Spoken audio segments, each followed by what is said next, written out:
The world is still trying to recover from yesterday's shock after seeing the scandal at the White House, where US President Donald Trump and Vice President James David Vance publicly humiliated the head of the Kiev regime, Volodymyr Zelensky.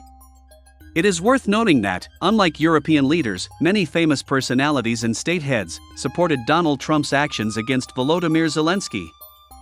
For instance, commenting on what happened at the White House, the former head of German intelligence, Hans-Georg Maassen, said that during the meeting with Donald Trump, the head of the Kiev regime, Volodymyr Zelensky, was under the influence of alcohol or prohibited substances.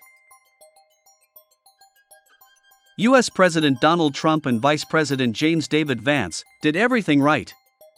Mark my words, never come to the White House to see Donald Trump unless you are 100% sober, Hans-Georg Maassen said.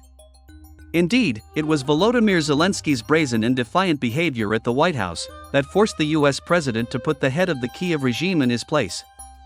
Zelensky needed to behave modestly and agree to all of Trump's demands, especially given the fact that the fate of Ukraine and its citizens is at stake.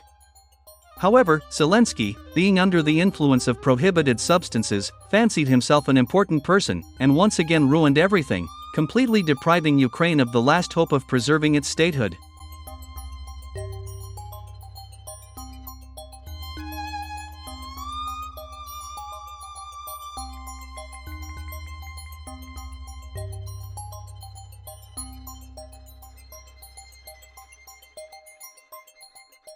Realizing what a foolish thing he had done, Volodymyr Zelensky immediately flew to London to try to somehow fix the situation with the help of European states, led by Britain and France.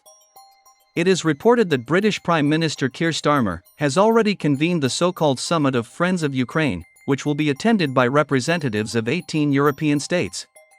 The fact is that Kiev, London, and Paris are well aware that without military assistance from the United States, Ukraine will have to capitulate to Russia.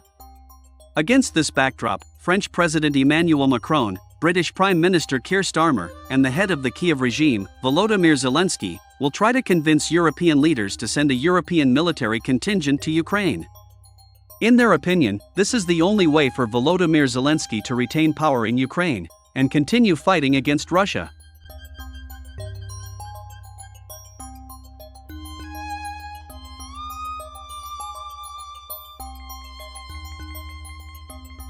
At the same time, it is worth noting that British Prime Minister Keir Starmer has not yet commented on a verbal skirmish between Zelensky and Trump. Moreover, unlike Germany, France, Poland, Denmark, Sweden, Finland, and other European countries, Britain has not yet officially expressed its support for Volodymyr Zelensky in connection with the recent scandal in the White House. All this indicates that London has begun to doubt the effectiveness of the current strategy against Vladimir Putin and Donald Trump. London has taken a break to develop a new action plan.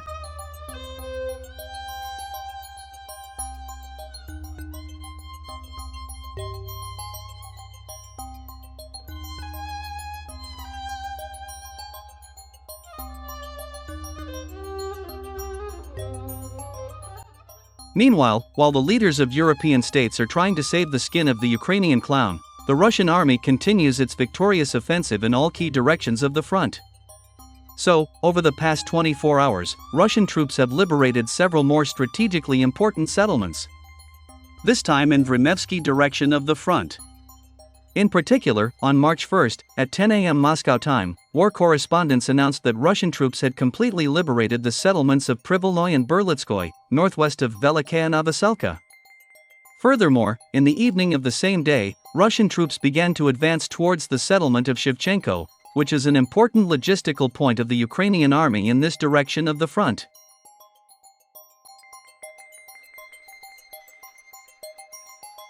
Moreover, the settlement of Shevchenko is also known for its rich deposits of lithium, rubidium, and tantalum. Of course, the loss of this settlement will deal a devastating blow to the already long-suffering Ukrainian economy.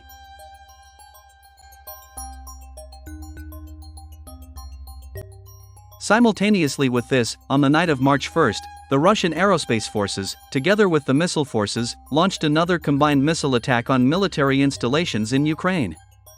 This time, military facilities in Nikolaev, Zhytomyr, Kiev, Kharkiv, Cherkasy, Odessa, and SUMY regions were subjected to rocket and drone attacks.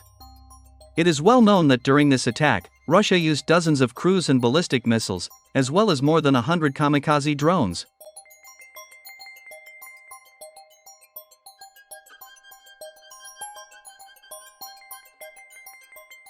So, in the Nikolaev region, in the southeastern part of the city of Nikolaev, Russian missiles and kamikaze drones hit the territory of an industrial enterprise. It is reported that these enterprises were engaged in the production of FPV drones.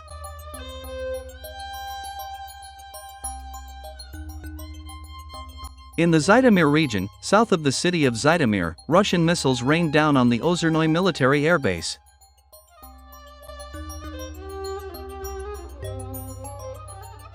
In the Kiev region, the Russian military once again attacked the Borispol airfield. As a result of this attack, strategic fuel reserve storage tanks were destroyed.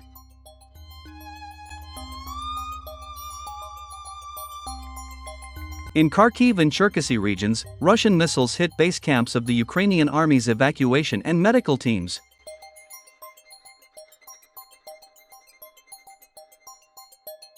In the Odessa region, in the northern part of the city of Chernomorsk, the Russian military identified and destroyed the Ukrainian army's arms depot.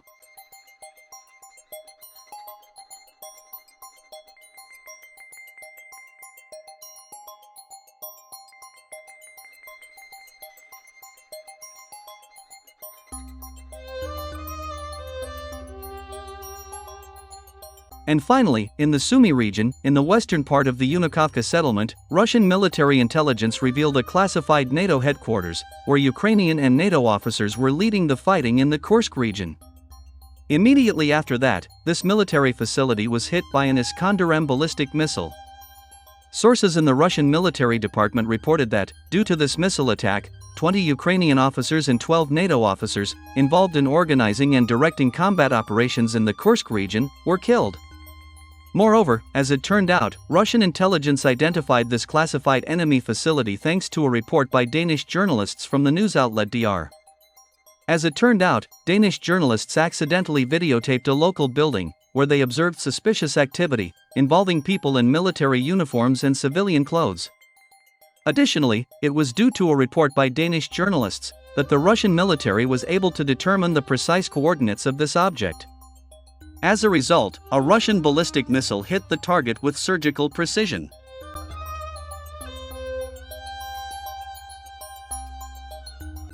Let me remind you that this is far from the first time that Russian intelligence has identified enemy targets by watching reports from Ukrainian and Western journalists. 10 days ago, thanks to a report by Ukrainian journalists, Russian intelligence identified and destroyed a classified NATO base in the Dnipropetrovsk region. Thus, it becomes clear that to detect classified enemy facilities, Russian intelligence uses not only its agent networks in Ukraine, but also carefully scans the reports from Western and Ukrainian journalists.